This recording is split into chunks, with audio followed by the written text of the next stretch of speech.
Bom dia a todas e a todos. Um enorme prazer estar aqui com vocês nessa pequena apresentação sobre o nosso mestrado profissional, com o professor Mário Engler, que é o coordenador desse mestrado. Eu vou simplesmente dizer umas duas palavrinhas sobre a Fundação Getúlio Vargas e por que nós montamos esse mestrado profissional. Eu já passo para o Mário. Meu nome é Oscar Vilhena Vieira, eu estou aqui na condição de diretor da escola, né? Aqui na frente, vários dos nossos professores do mestrado também estão à disposição de vocês depois para uma conversa mais de tete-a-tete sobre as dúvidas que vocês tenham sobre a escola, né? Para quem não é tão próximo à Fundação Getúlio Vargas, ela foi criada em 1944, né? Portanto, para os padrões brasileiros, é uma instituição de ensino razoavelmente antiga e tradicional, né? Ora, ela foi criada por uma razão muito clara, né? O doutor Getúlio, logo que chega ao poder, ele percebe que o Brasil tinha vários gargalos para se desenvolver, e um deles era o gargalo de mão de obra altamente qualificada em diversos setores da administração pública, né? Eu ouço sempre uma história, não sei se é verdadeira, mas sempre ouço essa história, que um dos problemas é que faltava secretária. Você não tinha uma pessoa que seria capaz de tomar notas adequadamente de uma reunião, de transferir essa informação para as pessoas necessárias. Então, durante a gestão do Vargas, ele cria uma série de esferas quase paraestatais para treinamento de pessoal na área estatística, na área de administração pública, em diversas áreas, né, que depois vão se transformar, vão ser reunidas e vão se transformar nessa fundação que veio a ter o seu nome. Com isso, eu quero dizer que é uma escola que, desde a sua origem, tinha um objetivo muito claro: contribuir, por intermédio da pesquisa e do ensino, para que o Brasil pudesse transpor certas barreiras que o permitissem chegar a um grau de desenvolvimento que nós ambicionávamos, né? E, pelo que eu entendo também do meu diretor emérito, o professor Ari Oswaldo Matos Filho, que fundou essa escola, esta também foi uma das razões que levaram à criação ou à entrada da Fundação Getúlio Vargas no campo do direito, né? Ainda que nós tivéssemos no Brasil uma proliferação de faculdades de direito, talvez no ano 2000 nós tivéssemos cerca de 1.000 escolas, hoje nós temos 1.091, isso há 2 semanas, quando eu olhei esses dados, talvez tenha mudado nesses últimos dias, né? Mas, muito embora nós já tivéssemos um número bastante grande de escolas de direito há uma década, sem dúvida nenhuma, o novo padrão de desenvolvimento que o Brasil começava a viver, seja em função da globalização, seja em função da sua própria dinâmica interna, esbarrava numa dificuldade de advogados que pudessem estruturar esses novos negócios, que pudessem contribuir para a reforma das instituições estatais, dando esse substrato necessário, normativo, para que o Brasil pudesse navegar em águas muito mais complexas do que no passado, né? E em razão disso é que essa escola foi estabelecida, não para que ela se tornasse uma fonte de recursos para a Fundação Getúlio Vargas, mas para que ela se tornasse um bem público para a sociedade brasileira, qualificando jovens juristas para contribuírem com essa nova fase da inserção brasileira no plano internacional e numa dinâmica interna de desenvolvimento também diferenciada, né? Esse processo de concepção de uma nova escola, ele partiu de algumas diretrizes muito claras, né? A primeira, de que nós percebíamos a existência de um certo descolamento entre o pensamento jurídico, o ensino do direito e as exigências da sociedade brasileira, né? É como se nós estudássemos direito em Marte, né, com uma percepção marciana a respeito do mundo e não necessariamente levando em consideração quais eram as necessidades mais prementes da sociedade brasileira.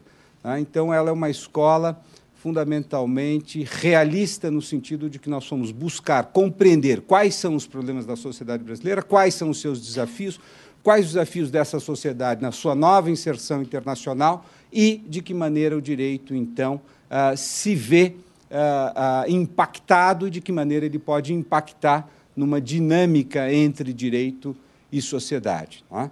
Então, nós passamos, o professor Garcês, que está aqui, que é um dos nossos líderes na área de ensino jurídico, sempre fala isso. Não era simplesmente ensinar o direito de uma forma distinta, mas pensar o direito de uma forma distinta e, a partir daí, então, ser possível ensinar o direito de uma maneira também distinta. E isso teve um impacto na mudança, na forma como nós ensinamos o direito. Não é aquele direito que parte da norma geral, de uma explicação de um vocabulário jurídico, para que as pessoas, eventualmente, no futuro, quando se deparem com problemas, tentem resgatar aquilo que aprenderam para a aplicação prática, mas sim um ensino do direito baseado em problemas altamente complexos que desenvolvam, fundamentalmente, as habilidades de um jovem advogado para que eles possam conceber arquiteturas distintas, para que eles possam conceber negócios de uma maneira mais inovadora, né? E daí nós termos usado ao longo desses anos a ideia de que nós não formamos operadores do direito, mas formamos substancialmente arquitetos e engenheiros jurídicos, ou seja, pessoas que saibam repensar e apresentar soluções que, dada a sua inovação, a sua solidez, garantam que os negócios, garantam que o Estado, na sua produção de políticas públicas, o façam de maneira mais adequada, de maneira mais efetiva. Né? E, ao longo desses 10 anos, é um pouco cabutino falar isso aqui agora, eu acho que nós fomos muito bem sucedidos, falo porque foram outros que fizeram, eu cheguei depois nisso, né? Mas se deu de forma muito efetiva. Quer dizer, hoje nós temos uma escola com alto grau de reconhecimento, não só na produção do conhecimento, mas principalmente na produção de jovens que ingressam no mercado e já estão demonstrando as inovações, o resultado dessas inovações no campo do ensino jurídico.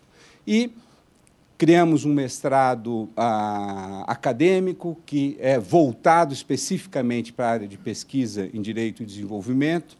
Temos um amplo e muito bem-sucedido programa de especialização, coordenado aqui pelo meu querido colega Emerson, que vem também dando apoio especialmente a alunos que vêm de outras escolas para que compreendam e saibam se inserir nesse novo mercado do direito, mas chegou um momento em que nós sentimos a pressão, né, da sociedade brasileira. Hoje mesmo eu vim ouvindo rádio, né, o Brasil hoje tem, na última década e meia, o momento onde há maior falta de mão de obra especializada, né? Quer dizer, o Brasil se tornou muito mais complexo e essa complexidade recai fundamentalmente sobre uma demanda de pessoal altamente qualificado. É aí que realmente faltam as pessoas e, através de uma série de pesquisas que nós temos feito no campo das profissões jurídicas, percebemos que ainda havia uma etapa a ser cumprida. Eu acho que sempre haverão outras etapas, mas havia uma etapa muito clara, que era de tornar ainda mais qualificado uma elite de advogados que hoje se encontram num campo intermediário dentro do escritório, jovens sócios, advogados sêniores, que não tiveram a oportunidade, talvez em face de demandas profissionais ou familiares, de fazer o tão sonhado mestrado, né, logo no início da carreira, ou de ir para o exterior logo no início da carreira, mas de que hoje estão numa condição de conhecimento, de aquisição de conhecimento profissional e podem, em contato com uma instituição de ensino, criar uma dinâmica para que esse conhecimento ainda se torne mais qualificado. Quer dizer, essa era a percepção que nós tivemos há uns 2 ou 3 anos atrás, e aí começamos um trabalho, aqui tudo nós fazemos com uma certa lentidão, no sentido de que essa lentidão nos garanta sedimentação, conforto, de pensar o que seria um mestrado que o Brasil precisava nesse momento, né? e a conclusão foi de que nós precisávamos muito mais do que um mestrado acadêmico, de que uma outra especialização, nós precisaríamos de um mestrado profissional, né? Um colega meu brinca que é um mestrado para profissionais, né? Um mestrado que seja capaz de dar conta das demandas daqueles que já são profissionais, que já são bem-sucedidos e querem alcançar um outro patamar.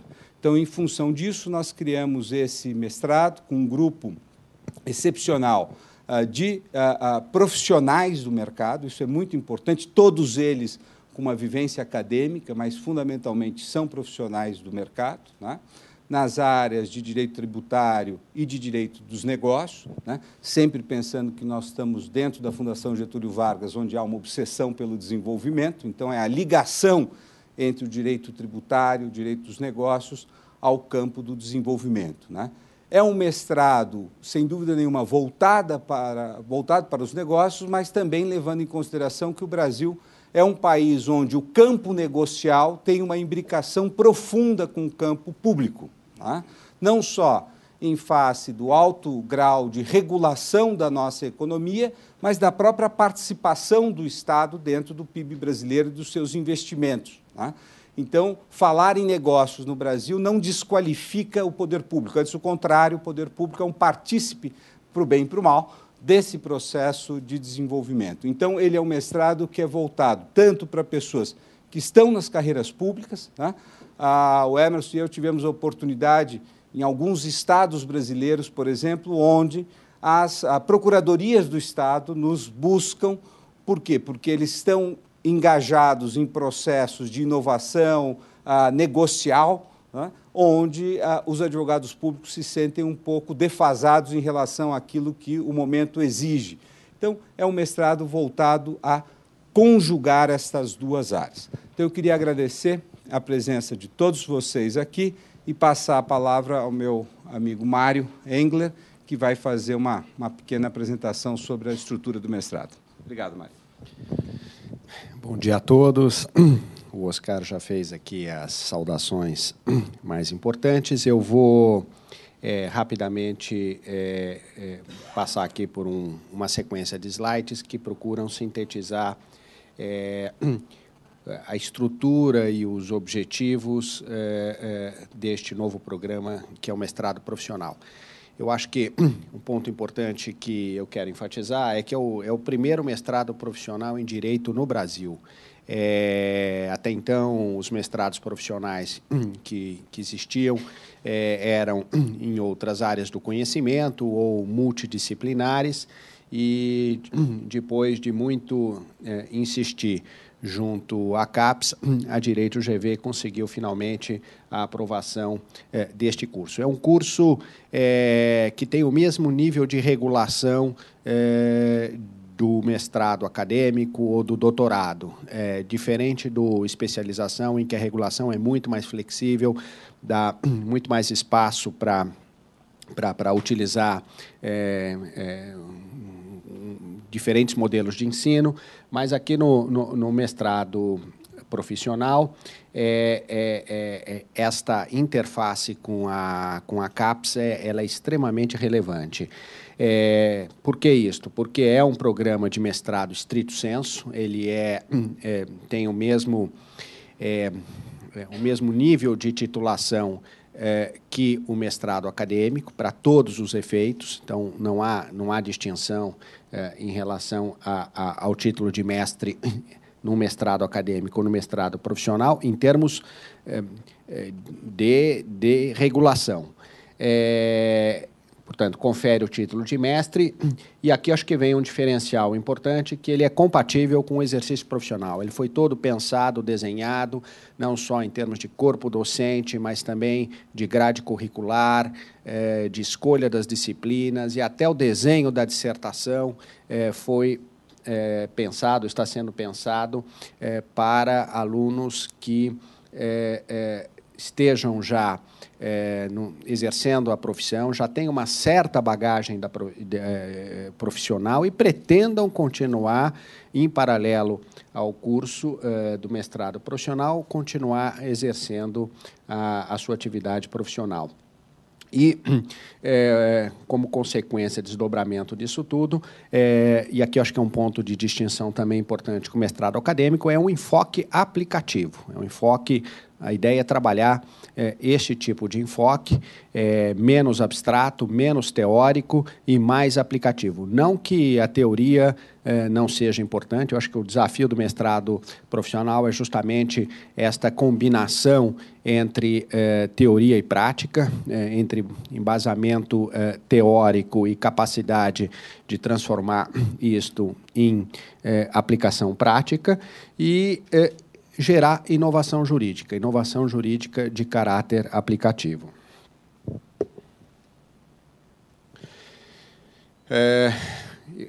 Acho que o professor Oscar sublinhou isto, que o objetivo principal do mestrado profissional é transformar o operador do direito num arquiteto de novas soluções jurídico-institucionais.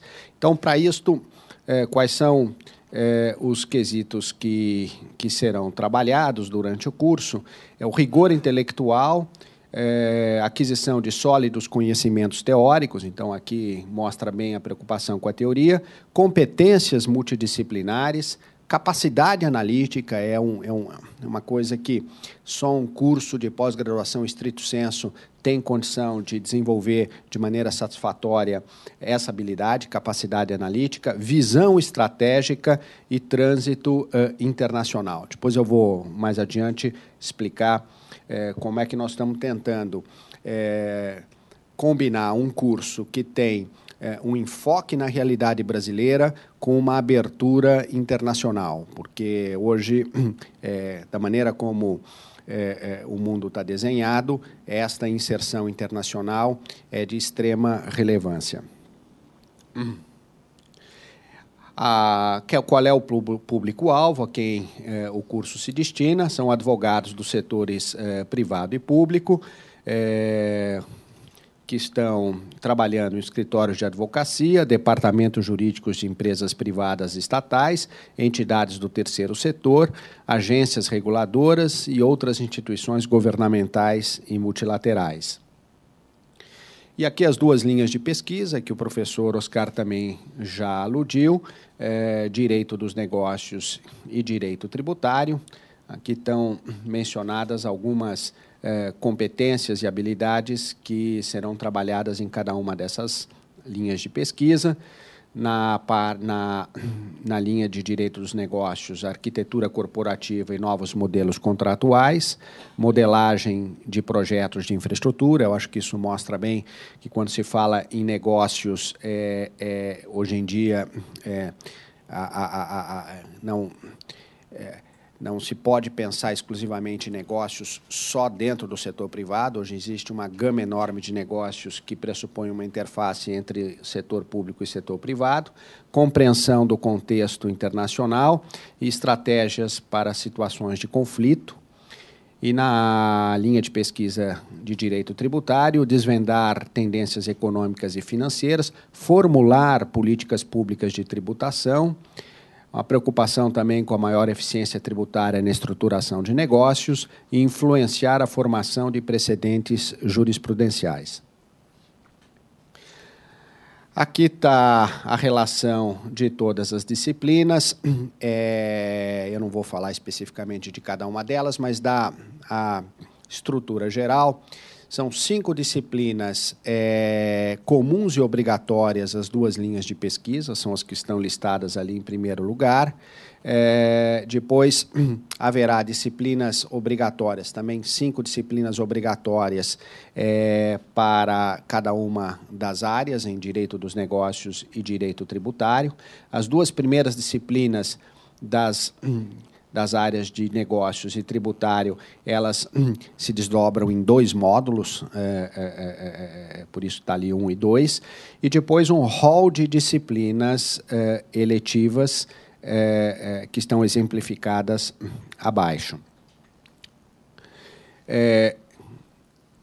Esta é basicamente a estrutura curricular, duração máxima de 24 meses, total de 12 disciplinas bimestrais. Isso é importante, as disciplinas serão bimestrais, com 32 horas aula, portanto, 8 encontros semanais, em 8 semanas distintas, para fechar uma disciplina bimestral, sendo 10 disciplinas obrigatórias e 2 optativas. Cada disciplina composta de 8 encontros semanais de 4 horas aula, já falei. E aqui uma opção pelo período matutino, segundas e terças-feiras. Isto foi pensado para, ao mesmo tempo, facilitar a participação de alunos que estejam atuando no mercado de trabalho, mas, ao mesmo tempo, tentar ocupar um tempo do aluno em que ele seja realmente produtivo, ou mais produtivo, que seria, em vez do final do expediente, o início do expediente. Costumo dizer que quem trabalha em escritório de advocacia sabe a hora que chega, mas não sabe a hora que sai. Então, é mais controlável essas aulas no período matutino para a programação de cada um de vocês. E aí, o horário de início, nós estamos pensando em começar cedo, entre 7 e 8 horas da manhã, para terminar ou às 10h40 ou às 11h40, de modo que o profissional ainda consiga chegar no seu local de trabalho antes do término da manhã. E, após completar os créditos, o aluno terá o prazo de até 6 meses para apresentar a dissertação de mestrado. Os créditos podem ser completados em 18 meses, né? E ainda sobra 6 meses para o aluno trabalhar exclusivamente a dissertação aplicada. Mas, a partir do 18º mês, após ele ter completado os créditos, ele já pode depositar a dissertação. A possibilidade de acelerar esse momento da apresentação, do depósito da dissertação. E aqui, a preocupação com a internacionalização, ela será atendida de 2 formas. Permitindo que o aluno do mestrado profissional curse as disciplinas eletivas, faça os créditos necessários em disciplinas eletivas, frequentando as aulas do Global Law, que já são ministradas aqui na Direito GV por professores convidados de universidades estrangeiras. São aulas ministradas em inglês, juntamente com um professor da Direito GV, que, no caso, do corpo docente do mestrado profissional, em conjunto, e também podendo cursar módulos compactos de 4 a 6 semanas. Isto deverá ocorrer no mês de julho. Esses módulos deverão ser oferecidos no mês de julho, em que há a interrupção das aulas normais do mestrado profissional, que serão ministrados em universidades estrangeiras conveniadas com a Direito GV. A Direito GV tem um portfólio bastante extensivo de universidades conveniadas, mas, para o mestrado profissional, nós estamos pensando em 3 universidades especificamente, que têm condições de oferecer cursos melhor desenhados para o público do mestrado profissional, que é a Universidade de Georgetown, num campus que ela possui na cidade de Londres, a Universidade de Northwestern, mais para a linha de direito tributário, e o Instituto de Empresas de Madrid, que poderá, eventualmente, ministrar aulas em espanhol. Processo seletivo. As inscrições já estão abertas, permanecerão abertas até o final do mês de janeiro, e o processo, e aí terá início as atividades mais específicas do processo seletivo. E no processo seletivo o que será avaliado no processo seletivo? A formação anterior do candidato, a sua ocupação atual, tempo e relevância da experiência prática, conhecimento da técnica jurídica na sua área de atuação e habilidades específicas. Acho que aqui é importante enfatizar que o objetivo, o propósito do mestrado profissional não é ensinar técnicas.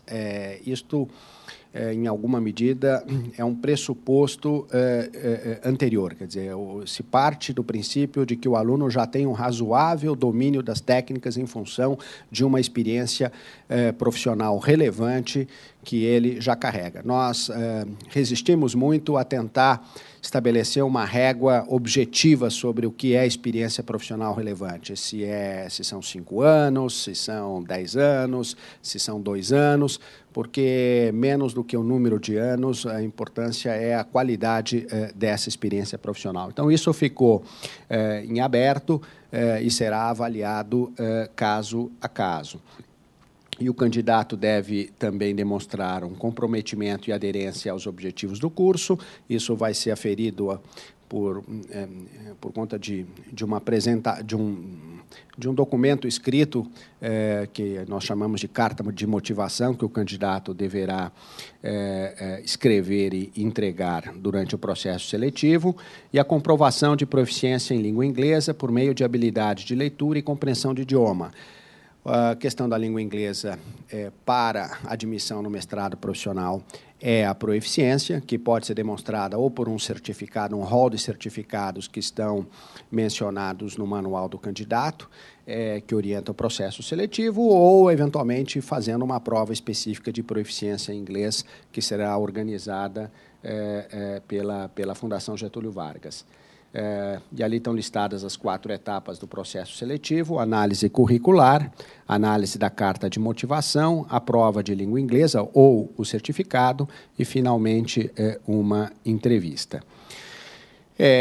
Por uma norma da CAPES, esse curso, a escola que oferece o mestrado profissional não pode oferecer bolsas. É um curso que tem que ser autofinanciado ou, eventualmente, patrocinado, no todo ou em parte, pelo empregador. Mas, não obstante isso, a Direito GV resolveu também oferecer uma alternativa de financiamento. Isso tem a natureza de um financiamento, em que o aluno pode financiar de 20% a 100% do valor da mensalidade e restituir esse financiamento a partir do 30º mês contado do ingresso no curso, restituir apenas com correção monetária, no mesmo prazo em que ele fez o curso, mas é uma bolsa discricionária, é um financiamento discricionário que depende realmente da demonstração de necessidade financeira, da disponibilidade de recursos e do desempenho acadêmico durante o curso. Aqui está o corpo docente, acho que estão praticamente todos os professores presentes. Como o professor Oscar enfatizou, é um desafio enorme montar um corpo docente para um mestrado acadêmico, um mestrado profissional, porque os professores precisam combinar duas competências. Precisam ter um sólido embasamento acadêmico. Aqui, no nosso corpo docente, todos são doutores em Direito, e, além disso, ter uma inserção no mercado de trabalho, de preferência, serem profissionais atuantes no mercado de trabalho ou já terem sido profissionais destacados no mercado de trabalho. Que todos os professores são doutores e praticamente todos têm experiências ou tiveram experiências muito relevantes no mercado de trabalho. E, mais uma vez, as inscrições estão abertas até o final do mês de janeiro. Eu acho que a apresentação era essa. Agora, eu e todos os professores aqui presentes nos colocamos à disposição para esclarecer qualquer dúvida e comentar qualquer ponto que não ficou muito claro. Os senhores, por favor, se manifestem. Bom, Ari Osvaldo Matos Filho, estou na Fundação Getúlio Vargas desde 1969, no início, aulas de Direito Tributário, na Escola de Administração de Empresas, em 99 para 2000, ajudando com várias pessoas a criação desta escola de Direito. Tive a felicidade e o prazer de passar a diretoria em maio do ano passado para o professor Oscar Vilhena, e agora voltando aqui a pesquisa, leitura e aula, que é a tarefa mais interessante, divertida e que eu encontrei em todas que eu desempenhei.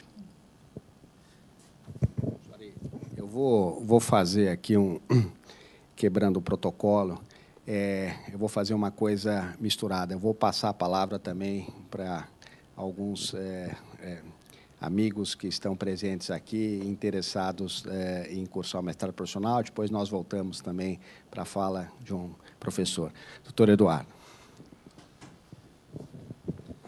Bom dia a todos. Meu nome é Eduardo Salucci. Sou advogado há 21 anos. E me formei na PUC e logo que me formei montei meu escritório com o Sérgio Marangoni, que está comigo aqui. E até cheguei a ingressar ao mestrado da PUC, mestrado acadêmico, né? E por força até da energia que precisávamos gastar no início de um escritório, a gente acabou cumprindo os créditos, mas é a história que se repete, não entregamos a dissertação na época. Passados 20 anos, acho que atingimos um grau de maturidade, estabilidade emocional, profissional, e vamos buscar o que nos falta, né, Sérgio?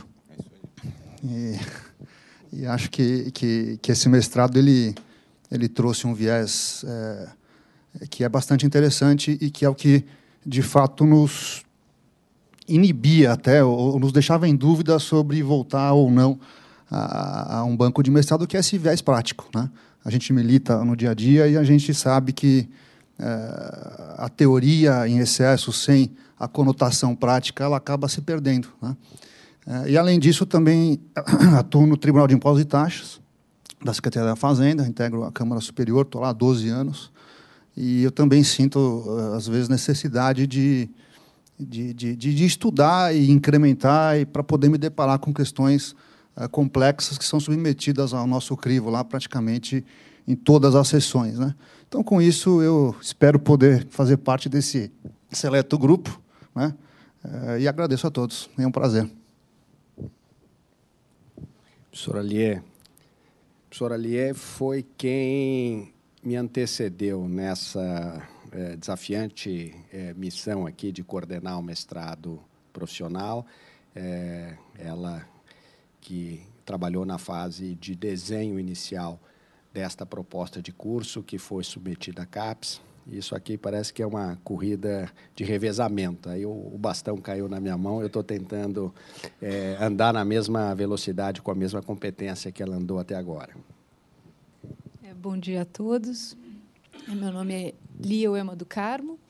Eu comecei na Fundação em 2005 como pesquisadora, terminei mestrado, LLM e doutorado, e dou aulas na graduação, na especialização no pós-GV em Direito Empresarial, e, junto com o professor Ari, espero ter o prazer de ter vocês em sala de aula nas disciplinas de base e racionalidade econômico-financeira e fusões e aquisições. Trabalho como advogada num escritório grande em São Paulo, Barbosa Musnick Aragão, em fusões e aquisições e contratos de construção. Passar agora para o meu colega de procuradoria, o Eduardo. Bom dia a todos, eu sou Eduardo, sou, como o professor Mário falou, procurador do Estado de São Paulo. Entrei por hora, último concurso, tenho um andamento agora, e atuo desde o começo na área da consultoria jurídica. Trabalhei com o professor Mário na Secretaria da Fazenda, e hoje eu estou com a colega Soraya na Secretaria de Esporte, Lazer e Juventude. E, diante da profusão de investimentos e projetos que o Estado de São Paulo pretende fazer nos próximos anos, sobretudo na área da infraestrutura, nós nos interessamos a priori por conhecer esse mestrado que ora foi apresentado. Muito obrigado.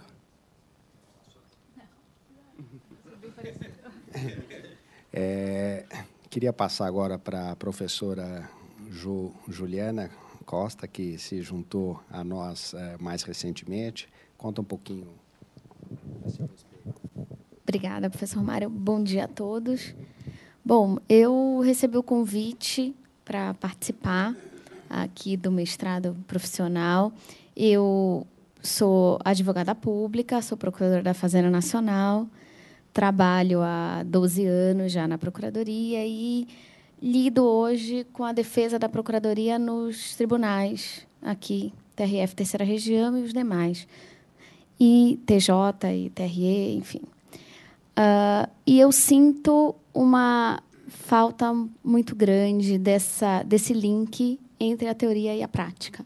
Então, apesar de eu ter feito mestrado, doutorado, ter vindo para São Paulo para essa finalidade, eu percebo que eu utilizo muito mais na minha vida prática estudos que não foram adquiridos no meu doutorado.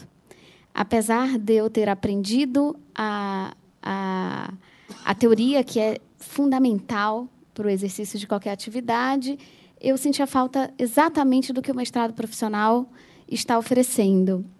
E, por conta disso, eu fiquei muito feliz com o convite, né, de poder trazer um pouco dessa minha experiência do dia a dia para o meio acadêmico, né?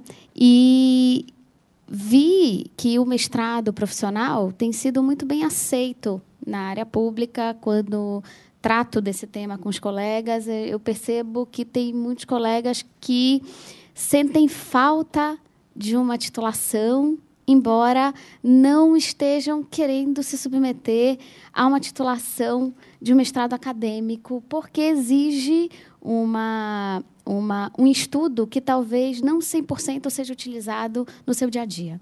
Então, é nesse sentido que eu acho que esse mestrado vem oferecer para todos que a ele aderirem uma possibilidade de crescimento muito grande e talvez trazer essa interface, né, que o professor Mário colocou entre a teoria e a prática, que eu acho que falta. Então, é uma lacuna que eu me coloco aqui à disposição da Fundação para tentar ajudar e trazer meus conhecimentos. E, como o professor Oswaldo colocou, né, de tudo que eu faço, o que mais me agrada é estar dentro da sala de aula.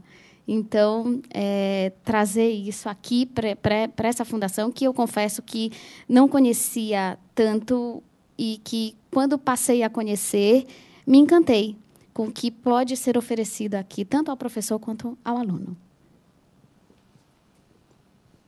Muito obrigado. A professora Juliana vai ministrar a disciplina de Direito Tributário Aplicado, Fundamentos e Jurisprudência, né? Trazer a experiência dela aí em trabalhar a jurisprudência, influenciar a jurisprudência na área tributária. Passar a palavra para o professor Quiroga. Bem, bom dia a todos. Eu acho que o fundamental do mestrado profissional é um pouco o que o Salus colocou, justamente viabilizar um projeto de inserção da questão teórica dentro das questões práticas que nós temos. Então, ele vem resgatar justamente essa oportunidade de você fazer essa inter-relação de uma forma científica, buscando aí atingir os objetivos que o mestrado tem. Acho que também uma das ênfases que a gente vai ter que ter muito em mente é que nós vamos necessariamente ter como uma das metodologias preponderantes, justamente, acho que o método caso, né? Daí porque ele vai justamente viabilizar que a gente extraia as questões teóricas em profundidade, né?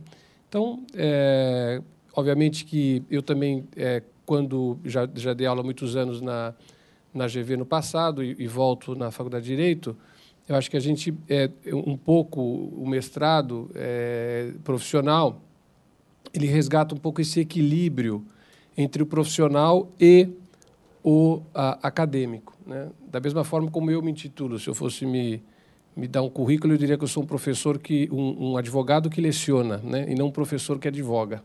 Então, eu acho que é um pouco isso que a gente deveria dar uma ênfase no curso. Eu acho que o curso está extremamente estruturado, o grupo de alunos que vem também tem que vir com esse tipo de mentalidade para poder usufruir o que ele vai dar a todos, né?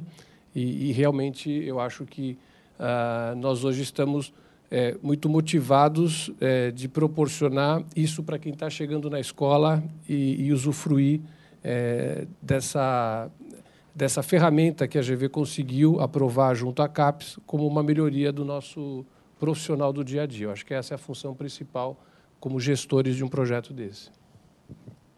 Obrigado, professor Quiroga. Queria passar a palavra aqui para o nosso colega que veio de João Pessoa para esse encontro aqui. Bom dia a todos. Meu nome é Ronaldo Medeiros. Sou auditor fiscal tributário estadual, especialmente na área de ICMS, há 18 anos. Como colega ali também, conselheiro do Conselho de Recursos Fiscais, que é a segunda instância do órgão administrativo da Paraíba, de Justiça Fiscal, e atualmente na assessoria jurídica da Secretaria da Receita da Fazenda, que lá, diferentemente dos outros estados, a gente cindiu Fazenda de Receita. Lá a gente só cuida de arrecadação, a questão tributária. E a parte de despesa ficou para finanças.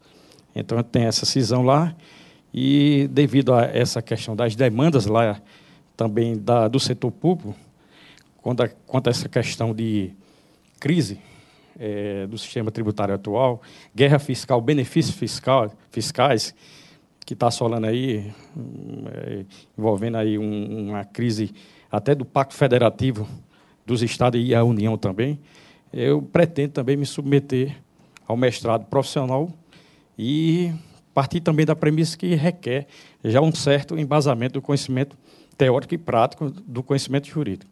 Então, vou tentar me submeter ao processo seletivo e espero estar cursando no próximo ano o mestrado profissional em Direito, FGV.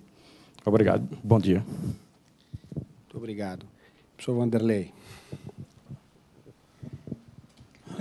Bom, meu nome é Vanderlei Fernandes.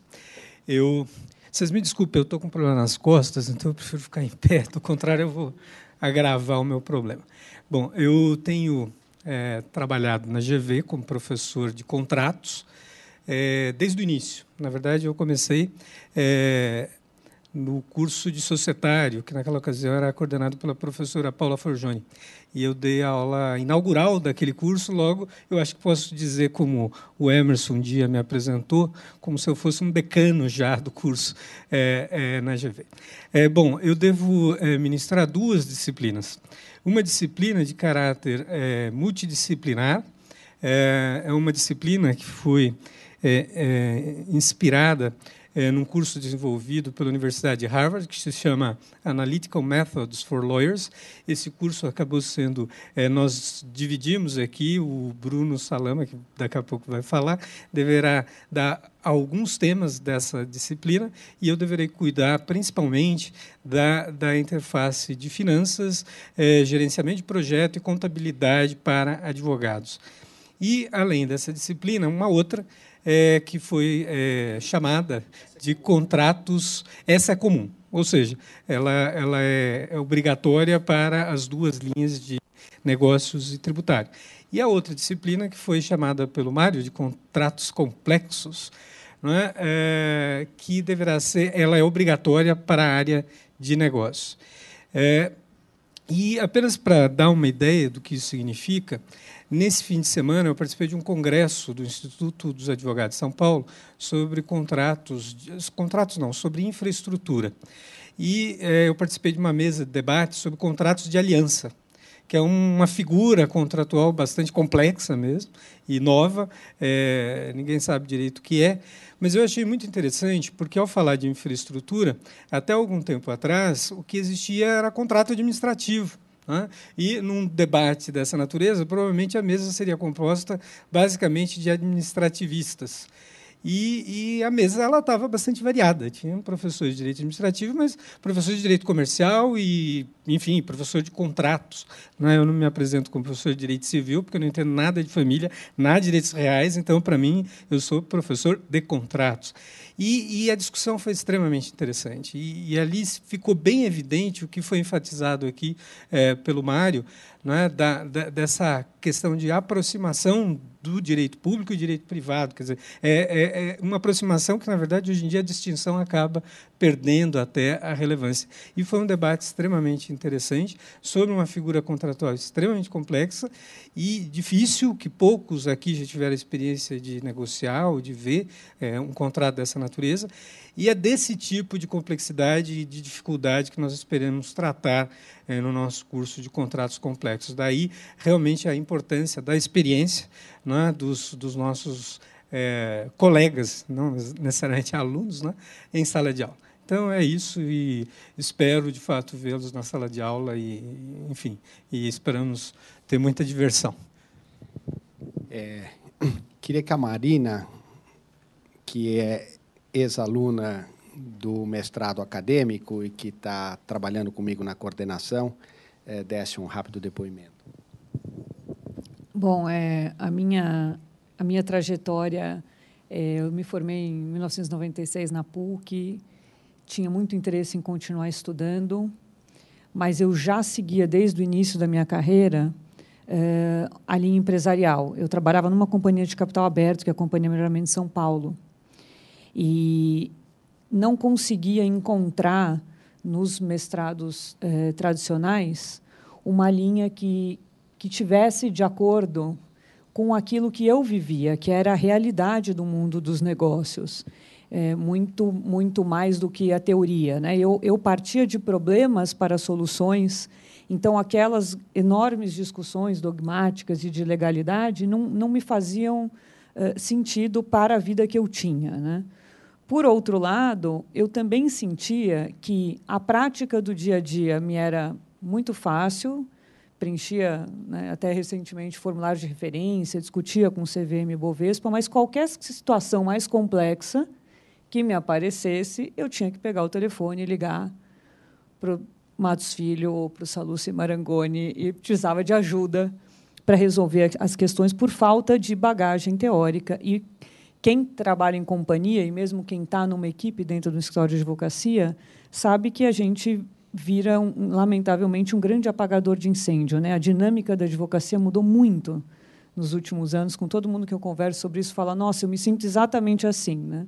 Então, tanto para a companhia com que eu trabalhava, como, às vezes, eu vejo colegas em estruturas de escritório, se você tem alguém que já sabe o custo naquele momento emergencial para a companhia, não vale o seu tempo de parar para estudar. Então, eu senti uma falta de uma bagagem teórica e uma necessidade de uma autonomia maior, de eu poder responder perguntas complexas e parar de ter que toda vez pegar no telefone, né, uma frustração de ter que telefonar para alguém toda vez que a coisa era complexa. E quando eu conheci aqui em 2007, no café da manhã inaugural, o mestrado da GV, eu falei, esse vale a pena. Só que ele é de dedicação exclusiva. Então, eu precisei me preparar e preparar a minha família e preparar toda a minha vida para parar durante 1 ano e meio, e que está terminando agora. Eu defendo a minha dissertação essa semana, depois de amanhã, né, professora, para ser mais precisa. E o que eu posso dizer é que a experiência de mestrado estrito sensu na Direito GV é alguma coisa que absolutamente superou minhas expectativas, né? Eu sinto que eu brinco que eu levei uma machadada na cabeça. Eu acho que é melhor agora falar em quebra-nozes, porque o conteúdo acho que ficou intacto, né? Machadada você corre um risco maior, mas assim abriu demais minha cabeça, me ensinou a pensar, me atribuiu uma capacidade analítica que, lamentavelmente, na nossa formação de graduação, aonde eu tive, não fui capaz de absorver. E eu acho que o mestrado profissional ele vem muito para atender este profissional que eu era, né? Já inserida no mercado de trabalho, já com domínio de técnica, já com uma experiência, uma bagagem de vida também, que já proporcionando a gente uma série de decisões, mas precisando se sentir mais autônomo, precisando se sentir mais livre para desenhar estratégias e participar de decisões dentro do mundo do direito, né? É isso. Como nós somos um corpo docente grande, ainda temos aqui o professor Bruno, a professora Mônica, o professor Caio Mário, a professora Tatiana, o professor Rafael, o professor Emerson, professor Luciano, que está ali. Eu acho que seria melhor nós interrompermos para um café, e eu acho que os outros professores podem ser abordados aí por vocês e podem fazer os seus comentários e observações. Ok? Muito obrigado.